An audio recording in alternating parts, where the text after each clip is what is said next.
The thoroughbred is a magnificent animal, bred for speed, bred to compete, the sport of kings. Tama is drawing away, and Tama with Mike Smith, they win the Parx Pennsylvania Derby. It's the all-new Let's Go Racing from Parx Casino and Racetrack. It's action-packed and fun for the entire family. Il Miracolo now in command. Let's Go Racing is proudly brought to you by the Pennsylvania Thoroughbred Horsemen's Association. It's fun to see them run. Welcome to Let's Go Racing on NBC Sports Philadelphia. I'm Danny Gibson here with Dick Girardi. We are back in our Parx Racing studio.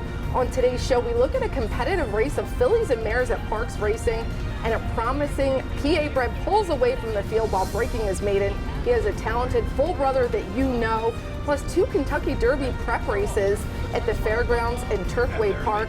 And it's International Women's Month with a special feature with one of the first female trainers licensed here in the state of Pennsylvania. Dick, is it good to be back here at our studio, or do you miss Applebee's? You know, I always miss Applebee's, but yeah, no, it is good to be back here, Danny, in the studio. But yeah, no, it was a great week last week when Chris and I and Bruce were over at Applebee's, and thanks again to the nice people over there for hosting us. Yeah, no riblets here, but you might see us popping up different spots on location. We had some talk about that. Yes, let's get into some Parx races. We're going to take a look back at Tuesday's 10th race. Fillies and mares going 1 mile and 70 yards. This is a pretty stacked race. $52,000 is our purse. And Jamie has first and second choice. Let's talk about Respectfully. Right, Respectfully is clear speed here. Jamie Ness, you know, another classic Ness horse, just finds a way to get to the winner's circle. Yeah, and Pistol Liz blazing second choice here for the Ness barn. Yeah, also Jamie Ness, and also a solid horse. 17 starts, Danny, 10 times, first or second. And by the way, check out the 4 Sweet Wilhelmina. The first time since she was claimed in June of 21. She's in for a price. What a claim she's been for Scott Lake. 39 starts, 16 wins off the claim. Yeah, I thought this field came up really strong. Here it is, the call of Tuesday's 10th race. Respectfully, she has the lead 1 length over Knickers in a Twist. Tracking in third, Emirates Affair 2 lengths off the leader. The opening quarter 24-2 as they begin their run down the backstretch. Respectfully, she is eager on the front end, tugging on the reins under Dexter Haddock. In second, Knickers in a Twist about 1.5 lengths off Emirates Affair. Then it's Crypto Mama on the inside. Gold Medal Anna, she's in 5th. Followed by Pistols Ablazing, flanked to her outside by Miss Strongheart 7th. Then a gap of 3 or 4 back to Mia Tosca, and Sweet Wilhelmina is getting in gear from the back. Respectfully takes them through the half, 49 flat as they make the run into the far turn. Respectfully opening up a notch now, Knickers in a Twist in second. Emirates Affair, then it's Crypto Mama. Beginning to move from off the pace, Sweet Wilhelmina, as well as Gold Medal Anna. She's in 4th and gaining on the rail. Then back to Mia Tosca, Sweet Wilhelmina, and at the back now is Miss Strongheart. Respectfully, Knickers in a Twist swings to the outside, tried to take another shot at her, but Respectfully has kept everyone at bay so far, and she's going to hit the top of the stretch in command. Now she's being asked on the outside. Knickers in a Twist running a big race at a big price. On the rail, Gold Medal Anna and Pistols Ablazing. She is making a big late run. She is charging up at the inside. Respectfully, Knickers in a Twist now swings to the outside. Respectfully on the inside, Pistols Ablazing with a final bid, but it is Respectfully trying to hold off her stablemate, and the stablemates hit the wire together. All right, but it was a Jamie Ness 1-2 finish. Respectfully, it looked like she had the win, but Pistol Liz Blazing and Michael Sanchez come thundering by, and Michael had that big smile. He loves that competition at the end. Yes, he does, and the only trainer around here that can beat Jamie Ness is Jamie Ness. Gotta love it. That was a really good race, though. I enjoyed it. Let's take a look back at Monday's 8th race. This is a Pennsylvania bred maiden special weight. They're going to go 7 furlongs, $40,000 purse, and the favorite is coming from Post 1 from trainer Butch Reed's barn, Carteruth, and he's got a famous PA bred brother. He does indeed. Barron, we've all seen him on the show. We've seen him win a lot of races around here for Butch Reed. Barron has the best forelock in the game, those long bangs there that we love. Addison's Dream, second choice for our friends with Uptown Charlie Brown. Yeah, Addison's Dreams, Eddie Coletti and our man Bob Hudd. This is a nice horse. You keep thinking it's ready to break the maiden. Maybe this is the day. All right, here's the call of Monday's 8th race. Jolly Gray Giant sticks his nose in front. Fuego Sauce right to his inside. The opening quarter 23 flat. Jolly Gray Giant, Fuego Sauce to the outside. Freedom Eagle, those three. Then Carcaroth up to fourth. Addison's Dream in fifth, but not far off. He's just about 2-3 lengths off the leader. Then back to Lion in the Sun, Biagio, and still at the back. Make My Day, Charlie. Jolly Gray Giant now has a length advantage on the outside. Freedom Eagle in second. Fuego Sauce losing some ground. He's going in reverse. Carcaroth in third on the rail. Addison's Dreams in fourth, holding his position the half, 46-2.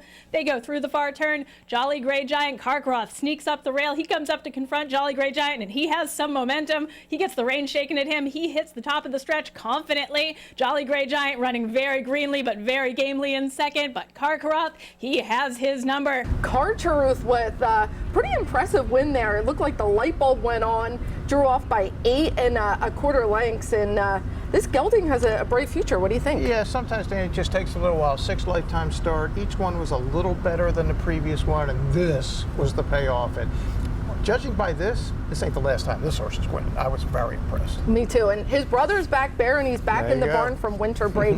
Could be exciting. Well, we're going to go to our first break, but we have so much more coming up on Let's Go Racing. More from Parx, and we're going to hit the national scene with some Kentucky Derby prep races. All coming up. Track Phantom dictates the pace here. From Common Defense, who stays close to Track Phantom. This is Parx. This is how you roll. This is how it goes. This is how you pop. This is how you rock. Take a chance, do a dance, little romance. This is how you. This is how you win. This is how you excite. This is how you all night. 360 hit me. Now we're going all in. I can feel it calling. The crowd, the light, the night, the sights, the vibe is right. This is how you. This is Parx, Pennsylvania's #1 casino experience. This is how you win. The question a lot of people are asking themselves these days is, do I buy new or do I buy pre-owned? Here's what I'll tell you. New car inventories are still low and new car prices are still high. However, with the certified pre-owned Nissan at Chapman Nissan, we have a huge selection and you can save thousands over new. Plus a 7-year, 100,000-mile limited powertrain warranty, roadside assistance, 1-year prepaid maintenance, and so much more. And not for nothing. Can you really tell the difference? I can't.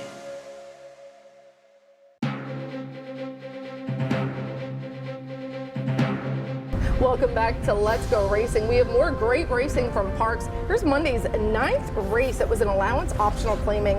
A few in for that $75,000 tag, $50,000 purse if you win 6.5 furlongs. And Drop Line is our favorite for D. Curry. Yeah, even money, Danny, off that powerhouse maiden win back on February the 26th. And Dylan's Ruby coming off a win gets second choice. Yeah, Dylan's Ruby broke maiden, first start for 50, now in for 75 for that John C. Service in the mainline stake. Oh, let's see who gets the win here. Here's Monday's 9th race. Bucciarino, a hard-fought lead on the outside. Drop Line a length behind. In between horses, Uncle Cat and Bucciarino opening up a bit now. He has 2 lengths over Drop Line. The opening quarter, 22 flat. Bucciarino continues to show them the way. Drop Line in second to his inside. Uncle Cat third.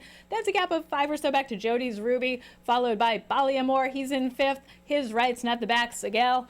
Bucciarino continues to lead the way. Drop Line now just a length off of his tail as they make their way around the far turn. Bucciarino, Drop Line continues to track in second. Uncle Cat lost some ground. He's in third.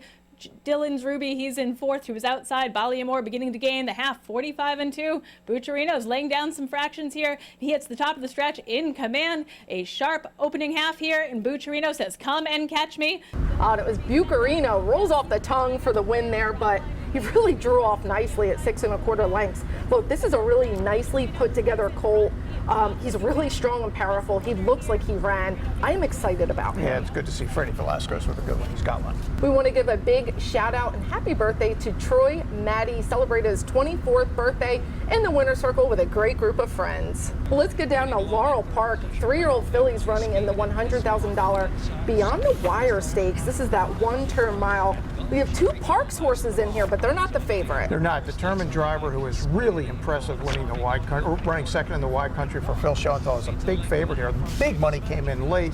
Aoife's Magic is 5-2. Kiss for Luck is getting a little bit of play for Butch Reed, but we're hoping Aoife's Magic can bounce back. And again, I didn't think her race in the Busher was all that bad when she ran 4th in an open stake. No, it certainly was not. Let's see if the Parx horses get it done. Here's the Beyond the Wire Stakes. Kissed by an Angel leads the way. Determined Driver on the outside, looming dangerously now. Aoife's Magic's trying to stick with him and is determined on the inside in third as Determined Driver takes the lead at the top of the stretch. Kissed by an Angel opening on the inside. Aoife's Magic, a quarter of a mile left to go. And here's Determined Driver. Now a confident 5-length lead. A little tap from Forrest Boyce, and Determined Driver got her sights out of the second wire with a furlong left to go. Has opened up a 7-length advantage. Determined Driver with a determined win just opened up on them on that sealed sloppy track. Yeah, 1 by 12, got a 76 buyer. It's a pretty nice horse. I don't know what to make exactly of Aoife's Magic there. It's a shame every time she runs, with the exception of one. It's a sloppy track. I know David would prefer a fast track. Maybe one of these days.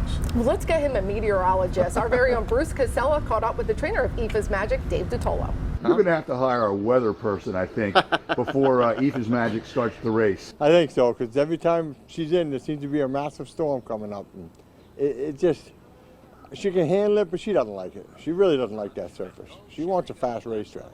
She wants it dry. It's, you know, I mean, even the jockey said last time, she's just not putting her legs down as comfortable as she was at home here. You know what I mean? It's just different surfaces all the time now for her. How did she come out of it? Super. Super. Didn't miss a crumb, ate everything. I mean, that's all you can ask for. What's the game plan now? Well, there's 2 spots coming up in April. Either Weber City Misses in Pimlico for the mile and 16. That's for 3-year-olds. I nominated for the 3 and up here. But I don't think I want to run against older fillies yet. But the only good thing is that'd be home, which she hasn't been beaten over this track. So who knows? Haven't decided yet, but everything's doing well with her. Well, happy 60th birthday, first of all. And second of all, you better call your weather person. Yeah, tell me about it.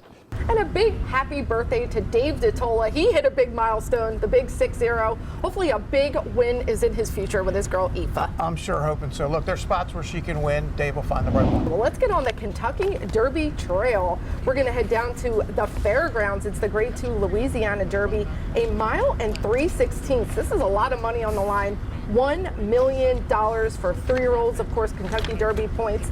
And our favorite is Track Phantom for Steve Asmussen. Yeah, all the way on the outside, the 12 post, but looks like loose on the lead.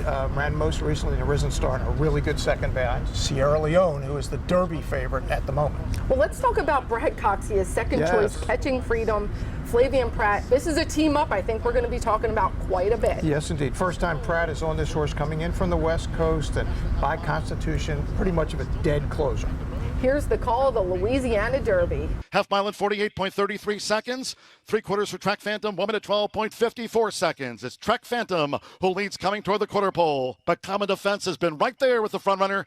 It's Track Phantom and Common Defense. They're a neck apart as they turn for home. Antiquarian is sweeping outside of Tuscan Gold. Then toward the inside, Awesome Ruta. Hall of Fame down there with the rail. Catching Freedom is unwinding on the extreme outside through the final quarter of a mile. And it's Common Defense. Toward the inside, Track Phantom determined. Track Phantom sticking that neck out. Just holds Common Defense. Moving up Tuscan Gold. And here comes Catching Freedom, who's charging for Flavian Pratt. They come past the 16th. Last to first. It's Catching Freedom. Catching Freedom was catching wind. I mean, they just exploded home. Let's talk about the timing of Flavian Pratt. He just knows, you know, when to push the go button. He was 8 wide turning for home. Look, I've said it for a while. I think he's the best in the country at reading races, understanding circumstances, and Catching Freedom was very good. 97 buyer. Last move was the best move. Honor Marie, who's got some local ownership involved, ran a really, really good second in this race. We'll be looking forward to both these horses stepping forward. Catching Freedom, same connections of that Pennsylvania bred Angel of Empire we rooted for. Yep. And Honor Marie, of course, local connections we'll be rooting for. Well, let's go to Turfway Park. More Kentucky Derby points are on the line. This is the Grade 3 Jeff Ruby Stakes. 1 mile and 8, 3-year-olds. Now, this is not on the dirt, though. It is not. It's on the Tapeta, and Endlessly is going to be your 7-5 favorite for Michael McCarthy in the Ammerman Racing Stable. Remember, Danny, we saw him win the El Camino Real on the Tapeta Golden Gate. Michael kind of said, you know, I don't think he's going to go back to the turf. And then they said, hey, you know what? He liked the Tapeta. This is a pretty big deal. Let's go to Turfway Park as the favorite. Yeah, and people think that the turf is similar to the Tapeta, so Yep. obviously a surface that he likes. Northern Flame for our boy Kenny McPeak, second choice. Yeah, Kenny is live with a lot of good horses this particular time. Whether this is the right one, I'm rooting for Kenny. There's a Derby with his name on it. Maybe it's this year. Oh, that would be so cool. Here's the call, the Jeff Ruby Stakes. and here comes Endlessly. Endlessly is really closing in strongly. He's all dressed up in Sunday's best. He swings one from the outside. A ton of momentum at the top of the lane for Endlessly. And here he comes with his run. Endlessly makes his move at the 8th pole, and he has come away with the lead. Endlessly storming home. And Endlessly with a powerful win, 4-length winner to be exact. I had a big smile on my face, and you know why. Yeah, you're a big Wadey McCarthy fan, as all we are. Michael's a good friend of mine, and I texted him, Danny, a couple days later and said, it sounds like some people around here want to run in the Derby, but not you. He says, look, the horse has been out, worked regularly on the dirt, just doesn't think the horse is a dirt. But right now, he's second on the points list. That's going to change after today with some of the 100-point races, but Michael's going to try to hold him off. He wants to run this horse on the grass. He does not think that he'll run well in the dirt. Well, we could potentially still see him on Kentucky Derby Day, just on the undercard in that American turf. And big day for Umberto Rispoli, hit a milestone of 2,000 wins. That's a great accomplishment for a jockey. Time for us to go to another break, but there's so much more coming up. Best of the rest, Jockey and Trainer of the Week, and a great feature celebrating International Women's Month. All this coming up on Let's Go Racing. When you open the Parx app, you're in the zone. Winning is always a rush, but the money is in the moments. It's the anticipation of another face card, the thrill of an extra spin, and the pure joy of a jackpot. It's all your favorite games at your fingertips. Plus, get up to $1,000 casino bonus back if you're down in the first 24 hours. You play for fun, you love to win. You bet. Bet Parx.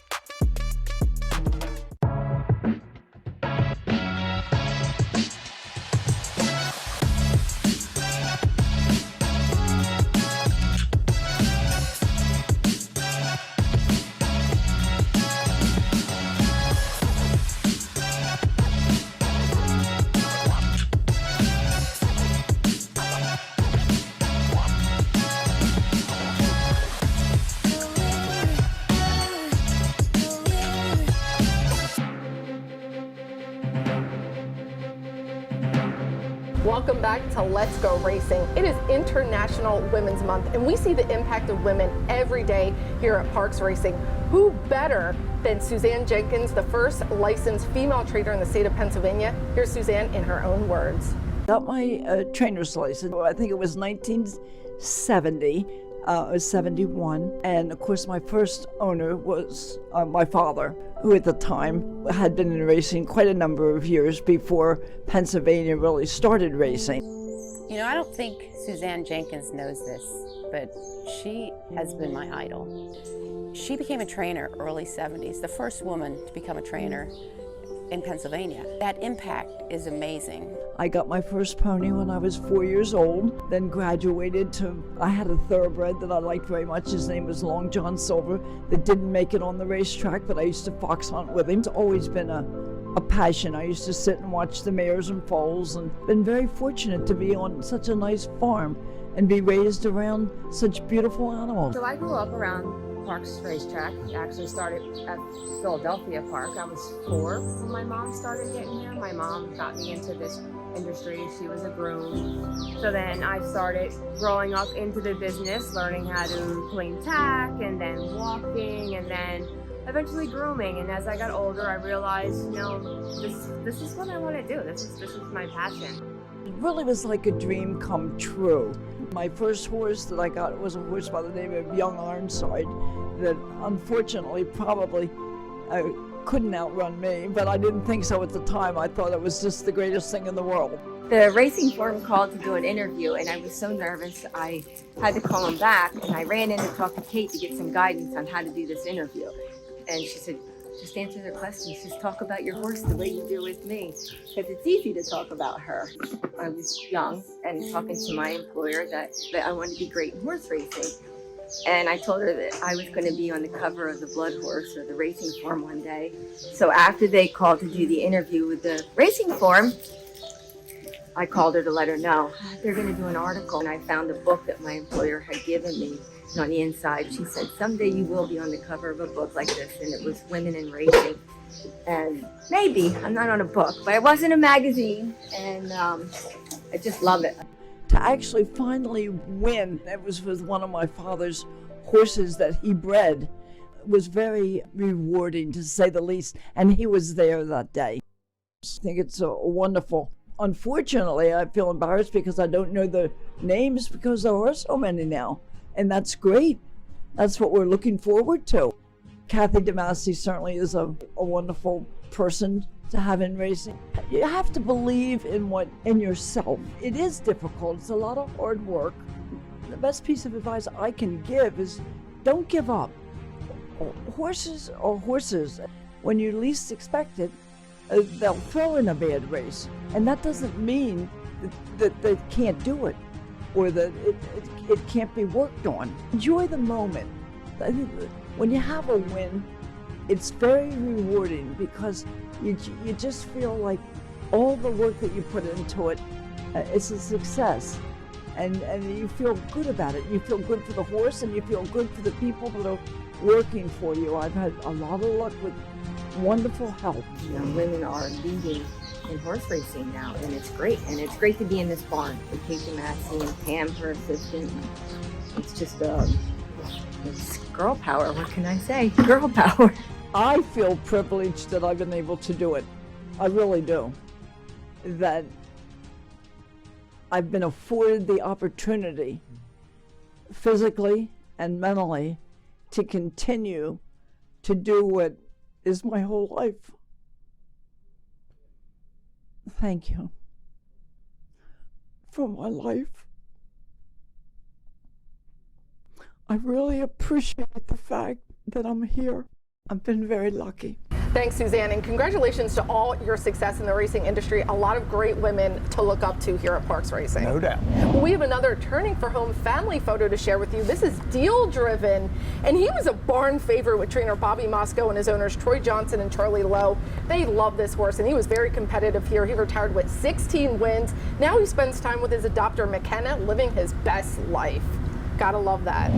Our jockey of the week is apprentice Gene Aguilar. Gene had a couple of wins this week.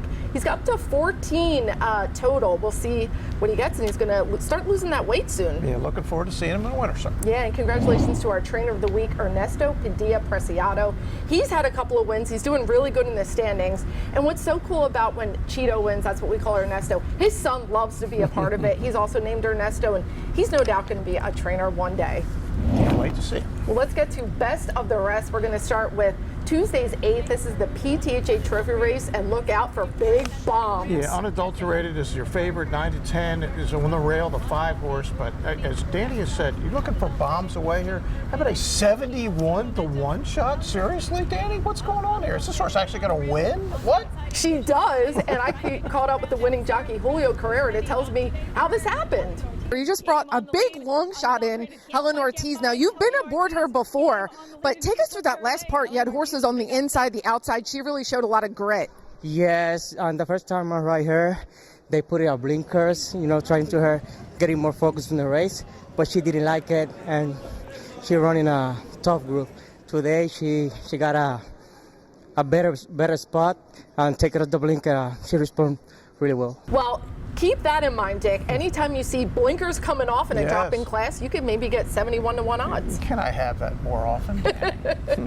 One to look out for. That was a thriller. Well, let's go down to Laurel Park. This is the $100,000 private term stakes, a mile and 16th. 3-year-olds, and our boy Speedy Ness is doing his thing out there. He's losing the lead for Jamie Ness, of course, named after Jamie. And for the longest time, it looks like Speedy Ness is going to win this thing, Danny, until really late he gets run down by the one Copper Taxed. Ends up finishing third, beating a neck and a head.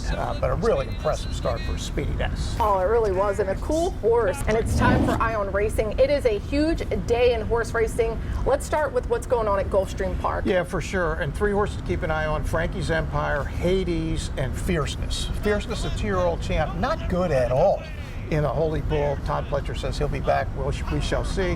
Hades won the Holy Bull. Our man Joe Orsino. Frankie's Empire, of course, locally owned. Pretty good third in the Fountain of Youth. He's back.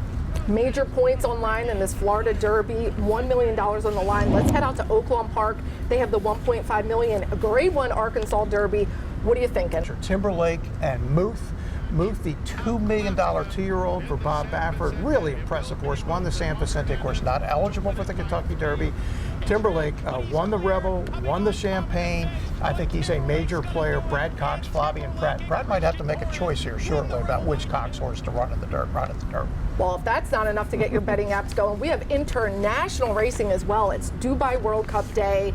You can't not love Senor Buscador. Yeah, Senor Buscador in the World Cup. We got Saudi Crown, the PA Derby winner, is in the Godolphin Mile. We got Auguste Rodin, the BC Turf winner, in the Shima Classic. This is going to be awesome. And the UAE Derby, keep an eye on that. Some 3-year-olds possibly we see in Kentucky in May. Oh, I kept my Saturday free. Great racing from around the globe. You don't want to miss it. The Kentucky Derby will really take shape after today, that's for sure. We head to our final break, but when we come back, we're going to make you some money with Parx picks and see what Craig Donnelly has to say, all coming up after this break. This is Parx. This is how you roll, this is how it goes. This is how you pop, this is how you rock. Take a chance, do a dance, little romance. This is how you. This is how you win. This is how you excite, this is how you all night. 360 hit me, now we're going all in. I can feel it calling, the crowd, the light, the night, the sights, the vibe is right. This is how you. This is Parx, Pennsylvania's #1 casino experience. This is how you win. There is so much data and way more than there was 20, 30, 40 years ago, which is great, and you can use that. I still think the most important aspect of handicapping is visual. If you watch the replays of the races, you get a much better idea of how strong or weak the effort was, and you can take it accordingly. I recommend people go back and watch the replays of races when they see that a horse steadied or took up, see how severe it was and how it applies to the race that you're handicapping that day.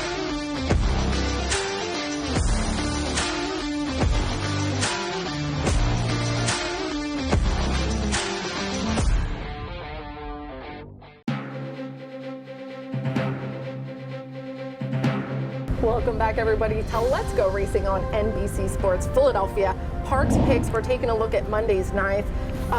This is for Pennsylvania Brits, fillies and mares going 6 furlongs. What are you thinking here? I'm like a Dewey Do It. Remember, that's the horse that got the filly that got John Service's 2000th win back in the summer. Pretty decent lines, not an obvious pick, but Dewey Do It for me. All right, I'm going to go with a pretty good odds horse, the Goddess of Snakes, Scott Lake. She's just been kind of missing going long. They're going to shorten her up. She has a win at this distance. She's pretty speedy. She's a big, powerful mare, so hopefully she'll get it done, and I think a great price. Well, let's see what Craig Donnelly has to say. Here's Craig. Thank you, Danny. My selection for Monday's races is in the 4th race, Eclair Blanc. This nearly white filly made a middle move very wide in a stake race route last time, got to with the eventual winner at the quarter pole and tired. She's back going 7/8. She's improved since getting blinkers. She's back on Lasix where she ran her best race. A lot of pluses. Oddly enough, for Sire Fantastic was a grass horse, won the United Nations Handicap, but this filly's shown she can run on the main track, and her future may be later on the turf. Could turn out to be a really nice filly. Good luck to us, and you, good luck. You had a ballot for your Hall of Fame. I did. I'm a Hall of Fame voter, and here's who I voted for this year. Blind Luck, Game on Dude, Gio Ponte, Gunrunner, Justified, Kona Gold, Horses, Jockey, Jorge Chavez, Trainers, Christophe Clement, Graham Motion, Doug O'Neill, another Jockey, Joe Rosario, and John Sadler are all on my ballot. I love that ballot. Well, make sure you come out and race with us. We do race Monday, Tuesday, and Wednesday. Post time is now 12:40. Stick around because On the Rail is next with Jessica and Chris. That wraps it up for Dick and I. Hope you had a great time. We sure did. We'll see you next time on Let's Go Racing. And they're off. Skippy Longstocking has early speed. We the people from in between horses. Taba has got the lead now. It's Taba in the center of the racetrack, but Taba is drawing away. And Taba with Mike Smith, they win the Bet Parx Pennsylvania Derby.